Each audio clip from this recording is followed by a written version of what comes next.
Hi everyone.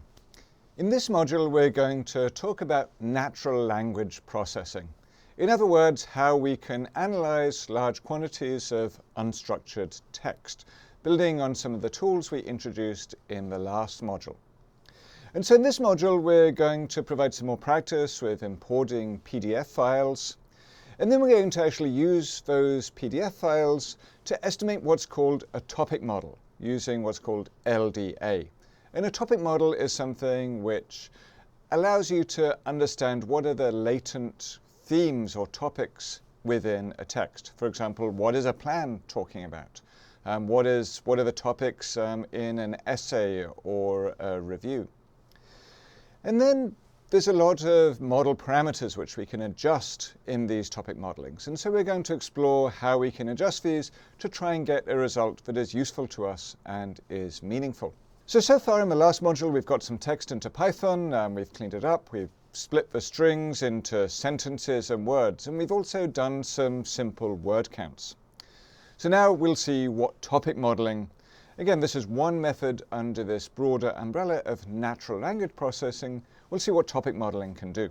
And there's two examples that I'd refer you to. First is Hahn et al., and this is one of the readings for this module. The other is also a reading for this module, Brinkley and Starmer. Both these are great examples of how to use topic modelling for urban studies and planning in practice. Before we get to the examples, let's say a little bit about the principles first. Because topic modelling is a method to identify patterns in text documents. And it's what's called an unsupervised machine learning technique. So we saw some supervised machine learning techniques before with classification. We also saw some unsupervised techniques with cluster analysis. This is another unsupervised technique in that we don't know the right answer. We don't know what the topics are going in. Rather, we're just trying to explore the data and see if something meaningful emerges in the same way as we did with cluster analysis. Both cluster analysis and topic modelling perform what's called dimensionality reduction. And that means we're going from a large number of dimensions which we can't really hold in our head, like thousands of different words in a document, and we're trying to reduce these down to a smaller number of dimensions which our brain can get around. Again, a good analogy there with cluster analysis, where we're going from lots of variables which we can't really keep track of to a small number of discrete clusters. Obviously 10 dimensions are much easier to interpret than 1,000. And there's several algorithms that do this, and in this module we're going to focus on LDA, or Latent Dirichlet Allocation. This is what Hahn et al. Use in their political communications paper. And this is implemented in Python through a library called GenSim.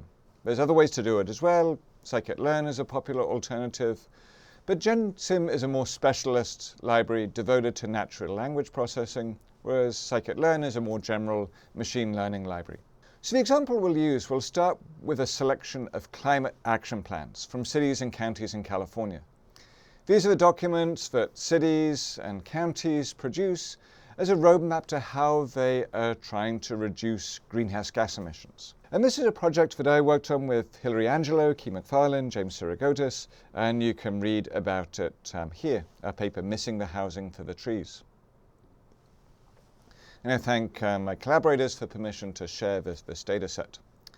So all these plans are in a directory in your GitHub repository, and we can use OS, the library, to list the contents of this directory. And then let's look at the first 10 here. So you see this from Palm Springs, Palo Alto. These are all PDF files. And rather than writing code to pass each of these individually, let's write a function that takes a file name, for example, the San Leandro plan, and then returns the text of that file. So we've seen all this code before, we're just putting it in a function. So we have importing our PDF miner, importing our regex library, and this function is going to take the file name. So you already have the file names in this list that we just created here, like San Leandro. For each file name, we're going to extract the text using our PDF miner function. We're going to remove punctuation, remove white space, and then we'll just tell that we've finished, because this actually takes a while for each PDF.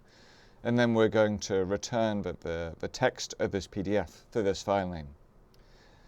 And let's use a list comprehension. So let's loop over the file names in this file list that I just created up above here. And if the file name ends in PDF, I'm going to do something to it. If it doesn't, I'm going to skip it. And what am I going to do? I'm going to apply this read PDF function that we just defined here. And I'm going to create a list. So there's going to be one element in the list for each of these PDFs. So this takes a while. I did this a moment ago. So it produces text for all of these climate action plans. Let's just look at a few plans to see if they loaded correctly. Let's look at the first one. Let's look at a random 200 character string, the same for the third one. And so it looks like it loaded quite nicely, although there's, as with any PDF parsing, there's some like weird formatting, like there's an extra space here or some missing letters. As we did in the last module, let's remove the stop words. So how are we going to do that? We're going to use a list comprehension again. But this is a little more complicated list comprehension. It's going to be nested. And so in the outer list, we're going to loop over plans. And in the inner list, we're going to loop over words in that plan. We could have also done this another way through adding to this read PDF function up above. So we could have put something in the midst of this function that also removed stop words. I just chose to do it in a list comprehension. We might also want to lemmatize, but I'm going to skip that here. So we've seen stop words and tokenize functions before in the previous module. I'm going to create a list that's just the stop words, call it S words. And now I'm first of all going to loop over our climate action plans. So each element of this list is the text of a climate action plan. And then within that, I'm going to loop over the words that are tokenized from this climate action plan. So for each climate action plan, I'm going to tokenize it, convert it to lowercase, and loop over that. And if this word is not in S words, we're just going to keep it in our list. So we're going to have a list of lists here. So this is the inner list. We're looping over words in the climate action plan. And in this outer list here, we are going to loop over the plans. So for each plan, we're going to have a list of words. So let's have a look and see what the first 10 words are of the first plan. OK, so that list comprehension worked pretty well. And if we look at the start of the plan, it's basically converted all these words to lowercase and tokenized and put them in a list. Great, so now we've prepared our data. Now we're at the point where we can do some topic modeling. So the GenSim documentation is pretty thorough. And there are lots of options here. Some of the most important are the corpus. So corpus is a fancy word just for a body of text. We're going to tell GenSim how many topics we want to produce. Just like for cluster analysis, we told k-means how many clusters we wanted to produce. We have this mapping, a little more complicated. I found it easier just to use the examples on the GenSim website. And then some other parameters, the most important of which are alpha and eta. We're going to explore what these mean in a moment. So conceptually, we need to convert our text to a list of lists. So the outer list is each plan, the inner list is words in the plan. We did that already just a moment ago. Then we're going to create a GenSim dictionary. And so this is what this line here does. And again, I used the examples from the GenSim website. We're then going to create a corpus from this dictionary. Again, this example was from the documentation. And we're going to feed this corpus to the GenSim models LDA multi-core function.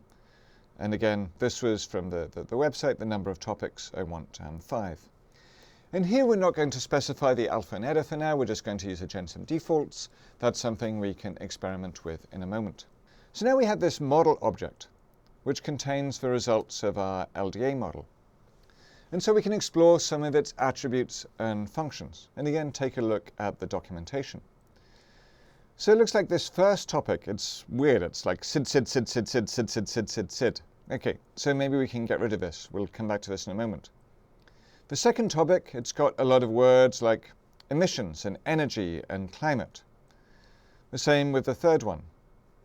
This topic here, it's got something about waste and water, and another topic with emissions and city climate. So this is the first topic again, just this here formatted a little more nicely. So we'll come back to the interpretation of the topic, but let's first of all try and clean up some of this nonsense, like what's sid. So we can troubleshoot by trying to find a plan that has this string in, sid. So what I'm going to do is loop over our climate action plans, and if I find sid in this text, we'll just break and then just have a look at this, this climate action plan in a little more detail. So this looks like Mill Valley is the culprit, and there's some decent text here, but then, okay, our PDF parser decided to include a lot of this nonsense text. We could try and see what was going on with Mill Valley and try and fix this, but PDF says going to be a lot of this kind of junk. So I'm going to take the easier route, and let's just drop everything from our word list, which is either fewer than 3 letters or has sid in this. So what are we going to do? We're going to do what we did before, but rather than just check to see if the word is in stop words, we're going to add these 2 more conditions. I'm going to see, well, make sure that the word is longer than 2 letters, and that the word isn't either CID, and this string isn't in the word. So this will capture both sid and sid, and any combinations of that. And then we can run the same code we did before, estimate our topic model again. Okay, so this looks a little better. We got rid of these nonsense words. So how can we visualize these topics? Well, the data format looks pretty straightforward. Every topic, so topic 3 is a tuple, some sort of weight here with a word. So city here in this topic has more weight than action. We might be able to plot this ourselves, but there's a Python library that's specifically designed to visualize LDA outputs, called PyLDAVis. So let's run this. Again, I followed the example on the website. We get a future warning. This is for the model developers. And so we have this, this LDA visualization. So how do we interpret this? Well, we have our different topics here. We have 5 of them. And this is telling us that 2 and 3 are pretty close together, both in our second dimension, which is vertical, and our first dimension. So 1 and 4 are pretty similar on dimension 2. They're the same vertical space, but they're very different on this first dimension. And now these, if we choose topic 1, these are the words that are in there. Both absolute, this is the blue bar, but pretty much every topic has a lot of energy and emissions and climate in it. But we can slide our relevance metric to focus more and sort by the words which are more unique to this topic. So this topic is distinguished by a lot of words on energy and emissions, action, climate, plan. Well, how does that compare to, say, Model 5?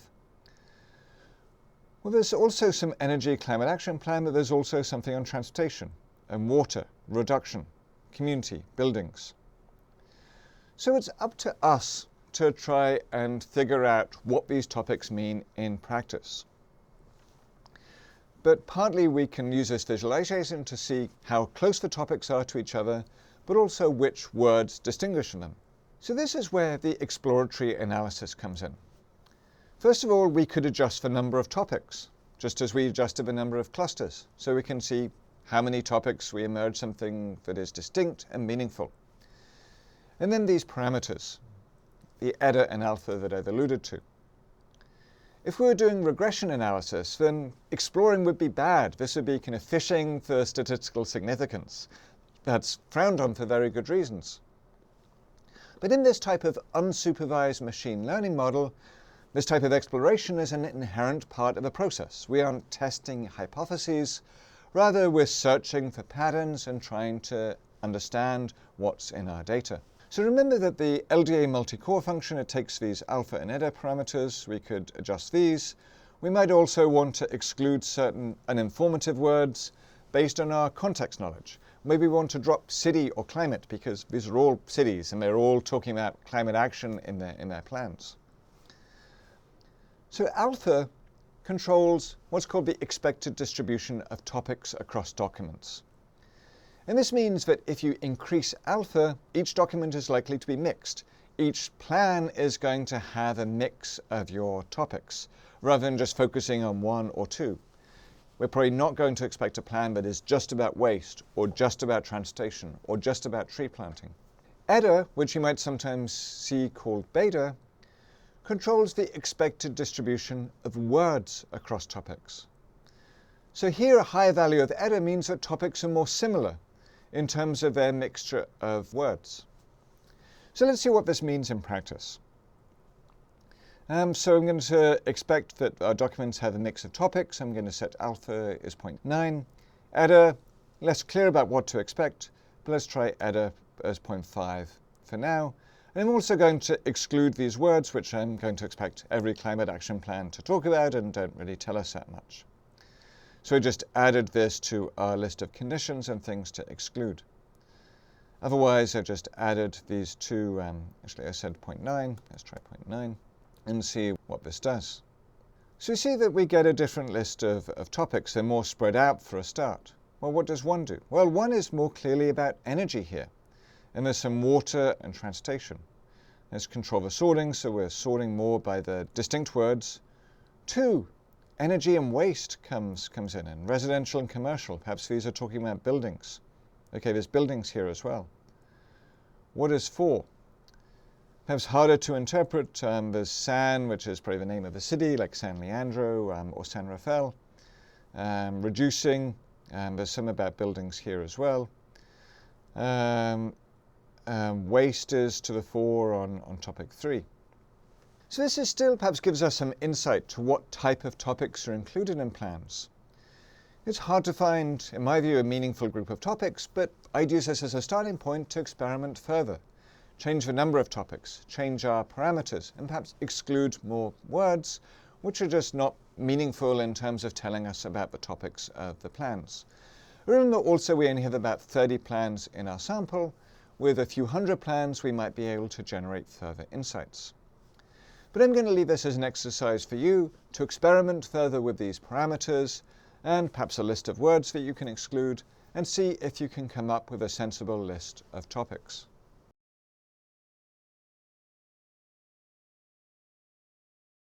So I'm going to leave topic modeling for here.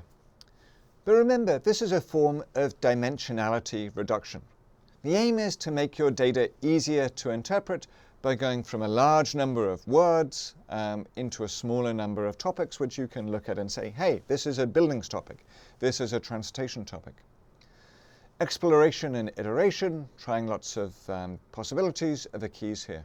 And then after your first set of results, have a look and see, hey, maybe there's some words which I want to exclude, or maybe even some plans which I want to exclude. Perhaps these are plans that didn't pass so well in your PDF reader. Experiment, and then success here is defined on whether your results are useful.